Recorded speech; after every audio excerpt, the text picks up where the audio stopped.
नमस्कार साथियों, objective education channel पर आपका हार्दिक स्वागत है। साइकोलॉजी रीट लेवल फर्स्ट और लेवल 2 दोनों के लिए मॉडल पेपर के रूप में लेके आ रहे हैं। पहले क्वेश्चन से शुरुआत करते हैं दोस्तों। व्यवहार के निरीक्षण द्वारा किसी मानसिक दशा का पता लगाना किस विधि की विशेषता है? 4 ऑप्शन है, प्रयोगात्मक, निरीक्षण, गाथा वर्णन और चरित्र लेखन। तो दोस्तों व्यवहार के निरीक्षण के द्वारा मानसिक स्थिति का पता लगाना है, वो निरीक्षण विधि की विशेषता है। अपने ऑप्शन राइट हो जाएगा बी। अगले क्वेश्चन है दोस्तों, मनोविज्ञान के संबंध में करो एंड करो की परिभाषा कौन सी है?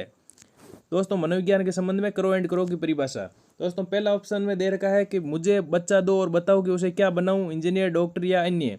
दूसरा है कि किसी व्यक्ति के जन्म से लेकर वृद्धावस्था तक के अधिगम अनुभवों का वर्णन तथा धारणा ही मनोविज्ञान है। तीसरा ऑप्शन है, मनोविज्ञान आचरण तथा व्यवहार का यथार्थ विज्ञान है। चौथा ऑप्शन है, मनोविज्ञान शिक्षा का आधारभूत विज्ञान है। तो दोस्तों करो एंड करो की परिभाषा है बी ऑप्शन अपने राइट हो जाएगा कि किसी व्यक्ति के जन्म से लेकर वृद्धावस्था तक के अधिगम अनुभवों का वर्णन तथा धारणा ही मनोविज्ञान है। अपना ऑप्शन बी राइट हो जाएगा।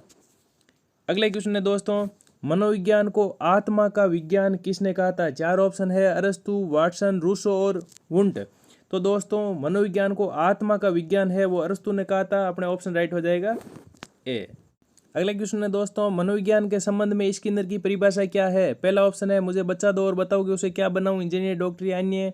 दूसरा है, किसी व्यक्ति के जन्म से वृद्धावस्था तक अधिगम वर्णों की धारणा मनोविज्ञान। तो दोस्तों दूसरा ऑप्शन तो अपने अभी पढ़ा है कि यह परिभाषा है करो एंड करो की। अगला क्वेश्चन है दोस्तों, मनोविज्ञान आचरण तथा व्यवहार का यथार्थ विज्ञान है। और चौथा ऑप्शन है, मनोविज्ञान शिक्षा का आधारभूत विज्ञान है। तो दोस्तों स्किनर की परिभाषा अपने ऑप्शन डी राइट हो जाएगा, मनोविज्ञान शिक्षा का आधारभूत विज्ञान है। अगले क्वेश्चन दोस्तों, शक्ति मनोविज्ञान का प्रतिपादन किसने किया? वोल्फ, टाइडमैन, वुंट और टीचनर। दोस्तों 4 ऑप्शन है, शक्ति मनोविज्ञान का प्रतिपादन है वो वोल्फ ने किया था। अपने ऑप्शन राइट हो जाएगा ए। अगले क्वेश्चन है दोस्तों, निम्नलिखित में से किसने सबसे पहले प्रश्नावली का निर्माण किया? 4 ऑप्शन है, प्लेटो, लोविट, वुडवर्थ और ब्रूनर।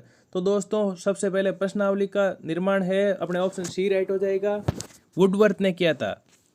अगला क्वेश्चन दोस्तों, क्रो एंड क्रो ने किस विधि के संदर्भ में कहा कि मनोवैज्ञानिक प्रयोगों का उद्देश्य किसी निश्चित परिस्थिति या दशाओं में मानव व्यवहार से संबंधित किसी विश्वास या विचार का परीक्षण करना है? तो दोस्तों 4 ऑप्शन है, अंत्यदर्शन, बहिर्दर्शन, प्रयोगात्मक और जीवन इतिहास। दोस्तों करो एंड करो ने अंत्यदर्शन विधि के बारे में कहा था कि मनोविज्ञान प्रयोगों का उद्देश्य किसी निश्चित परिस्थिति या दशाओं में मानव व्यवहार से संबंधित किसी विश्वास या विचार का परीक्षण करना है। अगला क्वेश्चन है दोस्तों, खेलों के माध्यम से बालक में कौन से गुण विकसित होते हैं?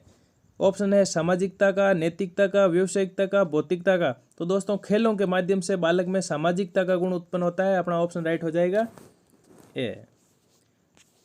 अगला क्वेश्चन है दोस्तों, मनोविज्ञान का सर्वप्रथम विज्ञान का दर्जा दिलाने वाली विधि कौन सी है? मनोविज्ञान को सर्वप्रथम विज्ञान का दर्जा दिलाने वाली विधि कौन सी है? 4 ऑप्शन है, अंत्यदर्शन, बहिर्दर्शन, प्रयोगात्मक, जीवन इतिहास।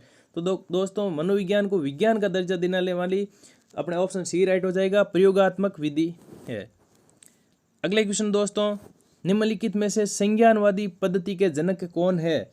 तो दोस्तों संज्ञानवादी पद्धति के जनक जीन पियाजे व बुर्नर है। अपना ऑप्शन राइट हो जाएगा बी। अगले क्वेश्चन है दोस्तों, बहिर्दर्शन विधि का प्रतिपादन किसने किया था? 4 ऑप्शन है, जेबी वाटसन, वुंट, स्काउट और स्किनर। तो दोस्तों बहिर्दर्शन विधि का प्रतिपादन है वो जेबी वाटसन ने किया था। और अपने ऑप्शन राइट हो जाएगा ए। अगले क्वेश्चन है दोस्तों, साइकिल चलाने वाला स्कूटर चलाना सीख लेता है। साइकिल चलाने वाला स्कूटर चलाना सीख लेता है, ये क्या है? शून्य स्थानांतरण, लंबवत स्थानांतरण, ऋणात्मक स्थानांतरण या धनात्मक स्थानांतरण। तो दोस्तों साइकिल चलाने वाला स्कूटर चलाना सीख लेता है, ये धनात्मक स्थानांतरण है। अंतर्निरीक्षण विधि के प्रतिपादनकर्ता कौन माने जाते हैं? तो दोस्तों अंतर्निरीक्षण विधि के प्रतिपादन कौन माने जाते हैं? 4 ऑप्शन है, वुंट, स्काउट, मैकडूगल और स्किनर। तो दोस्तों अपने राइट आंसर हो जाएगा वुंट। अंतर्निरीक्षण विधि के प्रतिपादक है वो वुंट को माना जाता है। अगले क्वेश्चन दोस्तों, किशोर अवस्था बड़े संघर्ष, तनाव व तूफान की अवस्था है, ये किसने कहा था? 4 ऑप्शन है Thorndike, Skinner, fried, Stanley hall. तो दोस्तों किशोर अवस्था बड़े संघर्ष, तनाव व तूफान की अवस्था है, ये स्टैनले हॉल ने कहा था। अपना ऑप्शन राइट हो जाएगा डी।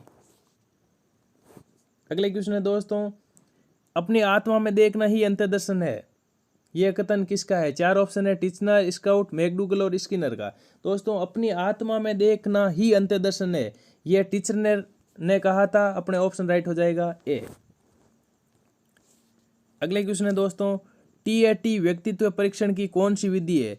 दोस्तों टीएटी व्यक्तित्व परीक्षण की कौन सी विधि है? 4 ऑप्शन है व्यक्तिनिष्ठ विधि, अप्रक्षेपी विधि, अर्धप्रक्षेपी या प्रक्षेपी। दोस्तों टीएटी सीएटी दोनों ही विधियां हैं वो प्रक्षेपी विधियां हैं। अपने ऑप्शन राइट हो जाएगा डी। अगले क्वेश्चन दोस्तों, शिक्षा मनोविज्ञान अध्ययन करता है। 4 ऑप्शन दिए रखे हैं, आत्मा का धार्मिक परिस्थिति में, मानव व्यवहार का शैक्षिक परिस्थिति में, चेतना का असीमित परिस्थिति में, मस्तिष्क का बौद्धिक परिस्थिति में। दोस्तों शिक्षा मनोविज्ञान है वो मानव का शैक्षिक परिस्थिति में अध्ययन करता है। अगले क्वेश्चन दोस्तों, राष्ट्रीय मानसिक विकलांग संस्थान कहाँ स्थित है? 4 ऑप्शन है फैजाबाद, हैदराबाद, लखनऊ और कानपुर। तो दोस्तों राष्ट्रीय मानसिक विकलांग संस्थान है वो हैदराबाद में स्थित है और अपने ऑप्शन बी राइट हो जाएगा। अगला क्वेश्चन दोस्तों, भारत में प्रथम मनोवैज्ञानिक प्रयोगशाला की स्थापना कब हुई? 1915, 1916, 1917, 1918। तो दोस्तों भारत में प्रथम मनोवैज्ञानिक प्रयोगशाला की स्थापना 1916 में हुई थी। अगले क्वेश्चन है दोस्तों, टालमेर का चिन्ह अधिगम सिद्धांत अन्य किस नाम से जाना जाता है? 4 ऑप्शन है चिन्ह गेस्टाल्ट सिद्धांत, चिन्ह सार्थकता सिद्धांत या प्रत्याशा सिद्धांत या सह प्रयोजन व्यवहारवाद। तो दोस्तों टालमेन का चिन्ह अधिगम का सिद्धांत है वो चिन्ह अधिगम गेस्टाल्ट सिद्धांत के नाम से भी जाना जाता है, चिन्ह सार्थकता सिद्धांत या प्रत्याशा सिद्धांत के नाम से भी जाना जाता है, सह प्रयोजन व्यवहारवाद के नाम से भी जाना जाता है। तो अपने ऑप्शन राइट हो जाएगा उपयुक्त सभी। धन्यवाद साथियों, नए मॉडल पेपर के साथ फिर मिलेंगे।